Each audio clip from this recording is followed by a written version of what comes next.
அவையும் ராகவும் வந்து சுந்தரிய தேடி போகிறாங்க. சுந்தரி என்ன பண்ணுறாங்க, இங்கே முரளி சொன்ன பிளானை அப்படியே செயல்படுத்துகிறாங்க. அதன்படி வந்து தவறான முடிவுக்கு போகிற மாதிரி அப்படியே பண்ணிடுறாங்க.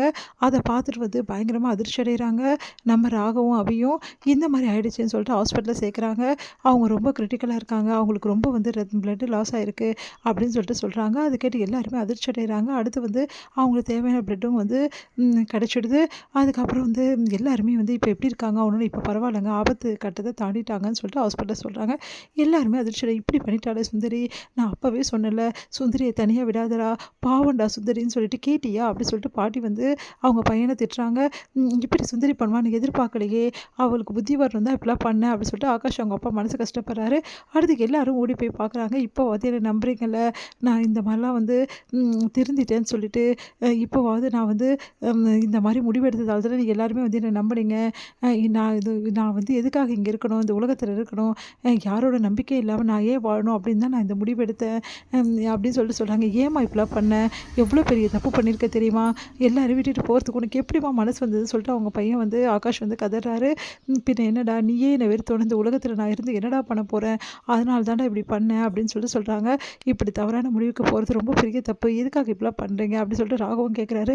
பின்ன என்னப்பா, என் பிள்ளையோட ஓமலை தான் நான் பாசம் வச்சுருந்தேன், ஆனால் நீ என்னையே கண்டுக்கல, அந்த வழி என்னால் தாங்கிக்க முடியல அப்படின்னு சொல்லிட்டு சொல்கிறாங்க. அதுக்கிட்ட ராகம் வந்து மனசு கஷ்டப்படுறாரு. எல்லாருமே கஷ்டப்படுறாங்க. எல்லாருமே வந்து வீட்டுக்கு கூட்டின்னு வராங்க சுந்தரியை. இங்கே சுந்தரிக்கு வந்து பார்த்து எல்லாரும் கவனிச்சுக்கிறாங்க.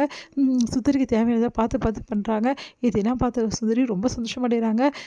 இப்படி தான் இருக்கணும், இந்த வீட்டு எப்போவுமே என் கட்டுப்பாட்டில் தான் இருக்கணும், மறுபடியும் இந்த வீட்டை என் கட்டுப்பாடுக்கு நான் கொண்டு வந்துட்டேன், இதுக்கப்புறம் எல்லாரும் என் மேலே இருக்கிற இறக்கம் அப்படியே வந்து பயமாக மாறும், அந்த மாதிரி நான் பண்ணுறேன் அப்படின்னு சொல்லிட்டு டென்ஷன் ஆகுறாங்க. முரளி என்ன பண்ணுறாரு, சுந்தரியை வந்து தனியாக வந்து மீட் பண்ணுறாரு. என்ன பண்ணி வச்சுருக்கீங்க அத்தை, ஏன் இப்படிலாம் பண்ணீங்க, நான் உங்களை நடிக்க தானே சொன்னேன், ஆனால் நீங்கள் உண்மையாகவே பண்ணிட்டீங்க அப்படின்னு சொல்லிட்டு கேட்குறாரு.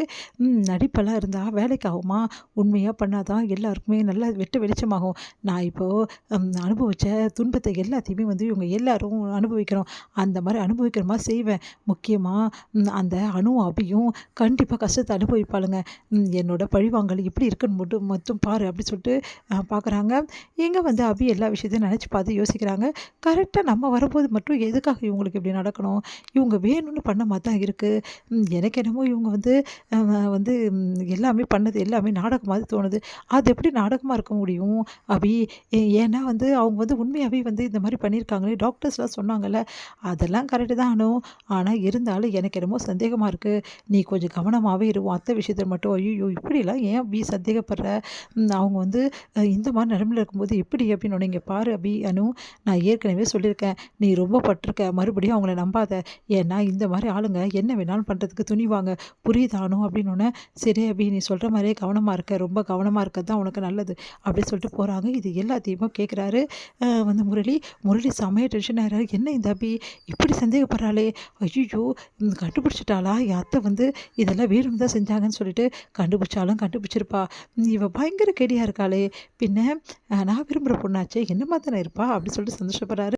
சந்தேகம்னு ஒன்று வந்துச்சு அபிக்கு, இதுக்கப்புறம் அத்தையை கவனமாக இருக்க சொல்லணும், இல்லைனா இந்த அபி எல்லாரையும் நம்ப வச்சிருவா, உடனே ராகவ் கண்ணி தெரிஞ்சிச்சு, அதுக்கப்புறம் பெரிய பிரச்சனை ஆகிடும் அப்படி சொல்லிட்டு யோசிக்கிறாரு. இங்கே ராகவ் வந்து ரொம்ப சோகமாக இருக்கிறத பார்த்துட்டு அபி ஏன் இவ்வளோ சோகமாக இருக்குன்னு கேட்குறாங்க. சுந்தரி சித்தி பண்ணது தப்புன்னு தான் தோணுச்சு, ஆனால் இருந்தாலும் அவங்க இந்த நிலைமையில் இருக்கும்போது என்னால் தாங்கிக்க முடியல அபி அப்படி சொல்லிட்டு அழறாங்க.